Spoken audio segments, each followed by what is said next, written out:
Welcome to the Crochet Business School Podcast. I'm your host, Kelly Thomas, and I'm going to help you to make your crochet business dreams a reality, stitch by stitch, without you being chained to your hook and being able to live that lifestyle you've been dreaming of using the power of your crochet.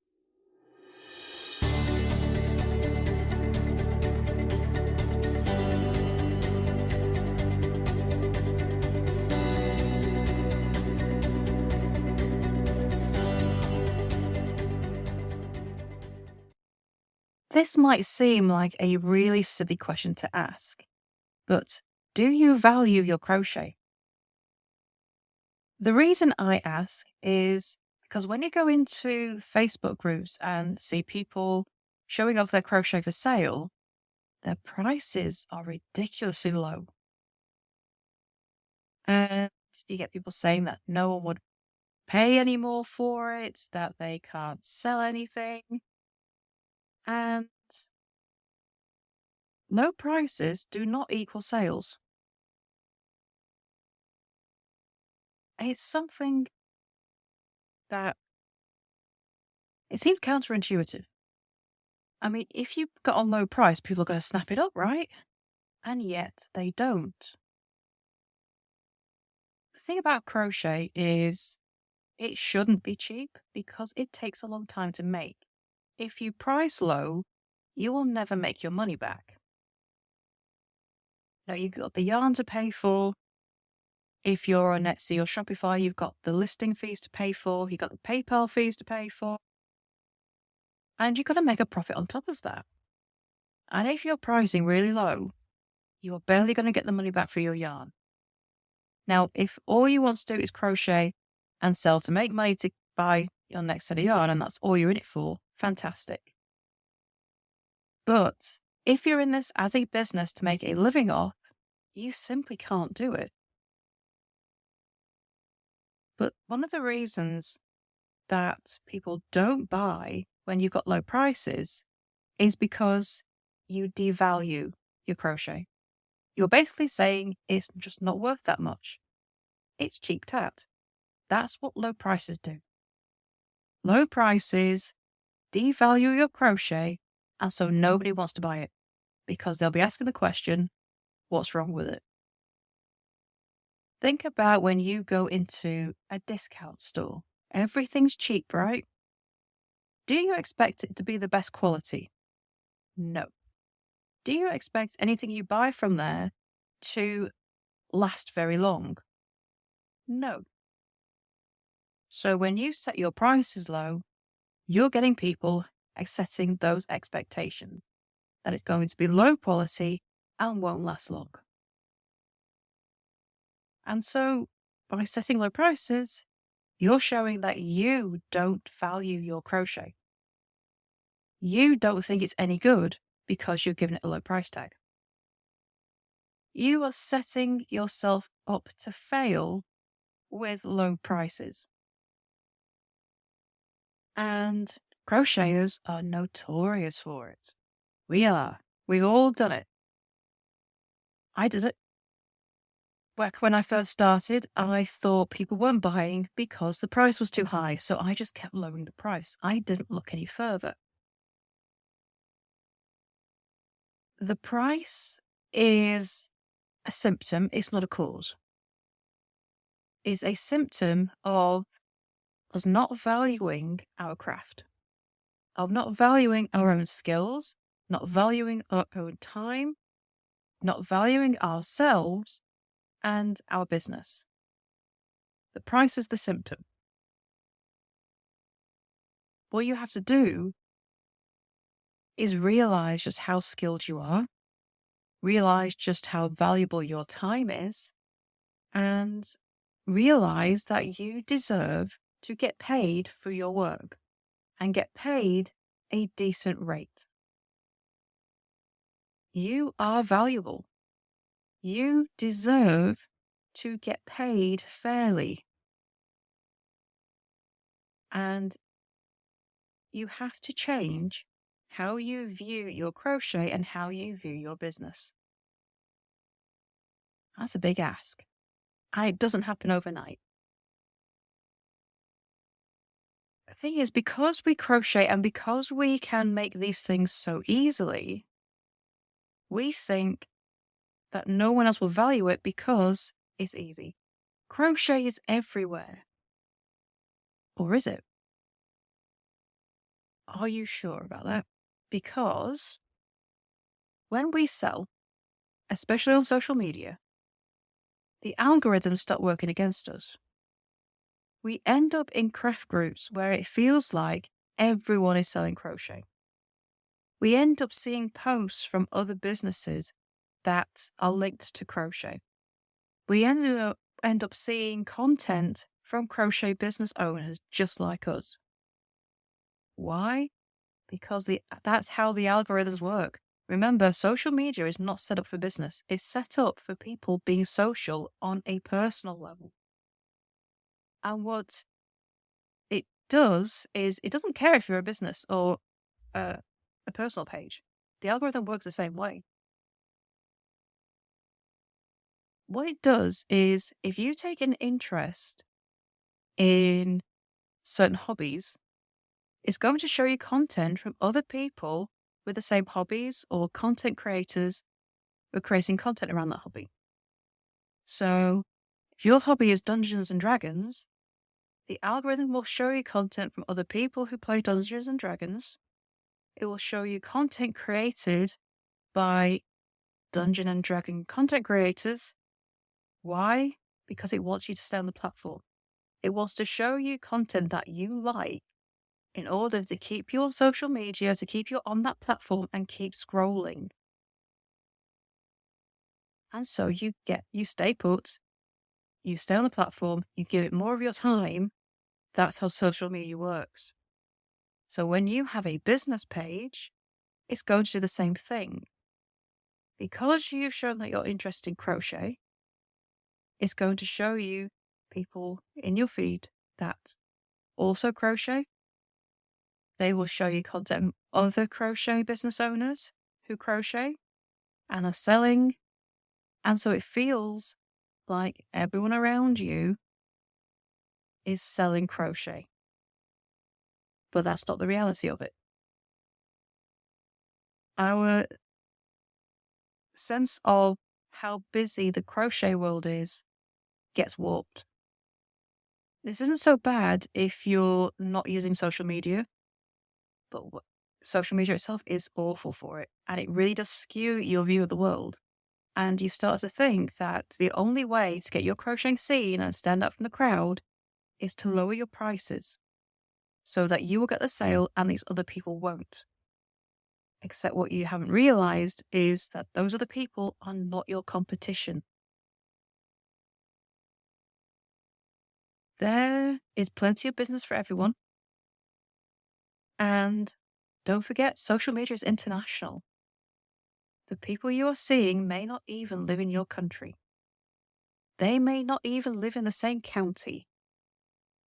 They can be massively spread out.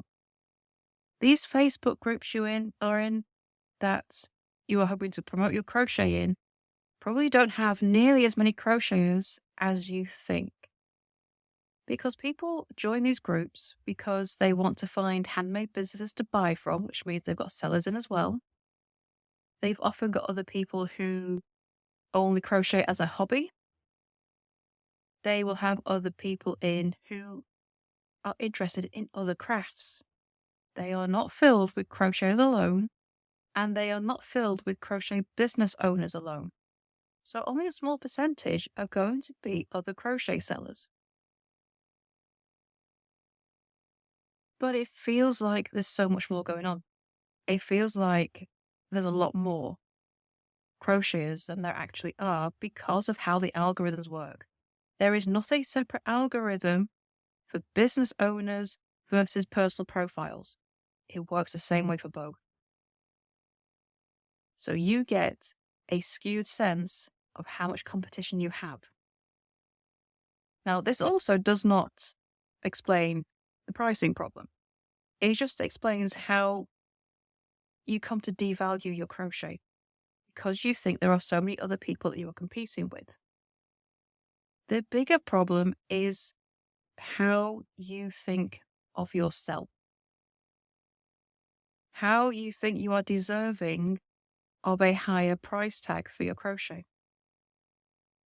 How you view your business.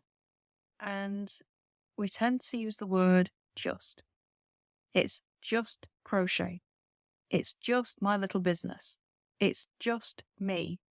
That word just is doing a whole lot of damage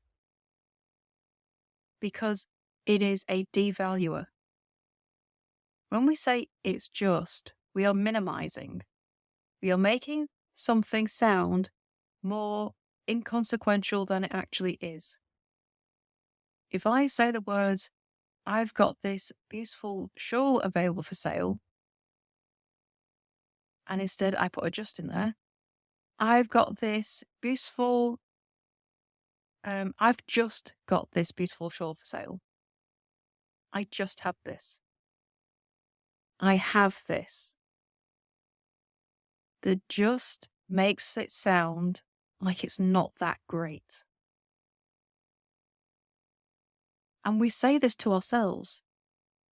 Even worse, we say it to other people. Even worse, we say it in our social media posts. Yes, there is a place for the word just. I've finished making this hat and it's just £50. It's a higher price tag. We put the just in front to lower the value so people think it's a great deal. Yes, that's a great place to put it. But saying something like, so I've just finished this hat and I really love it. I hope you do too. It's just little old me selling my crochet. Okay, you're not using those exact words, but it's how we minimize. We play it down. Instead of screaming from the rooftops about how fabulous we are, we play ourselves down. We do not sound confident. We don't sound like we're particularly enthusiastic. And we use these minimizers like just, little, small business. We make ourselves like a hobby business, a kitchen table venture, and not like a professional outfit. We minimize. And because we are minimizing to ourselves and to others, we feel we have to minimize the price as well and go low because we don't feel we deserve it, because we think we have all this competition, which doesn't exist. We think that we're just a little business. It's more than that. We think that no one will want to buy from us instead of the big names. Name some big names in crochet. You can name the pattern designers, but can you name people who actually sell the crochet? Chances are you know very few names. You could probably count them on one hand. If you can count them on one hand, how are they your competition? There are no big names when it comes to selling crochet, because crochet cannot be replicated by a machine, which means it's all made by hand. Because it's all made by hand, there are very few pieces available from each individual seller. No one can get that much out. So the reality is you don't have competition. You have skills which you can sell. You deserve the high price tag, because why not? The only thing that was missing is your belief. You don't believe in yourself, therefore you are not presenting your crochet as valuable.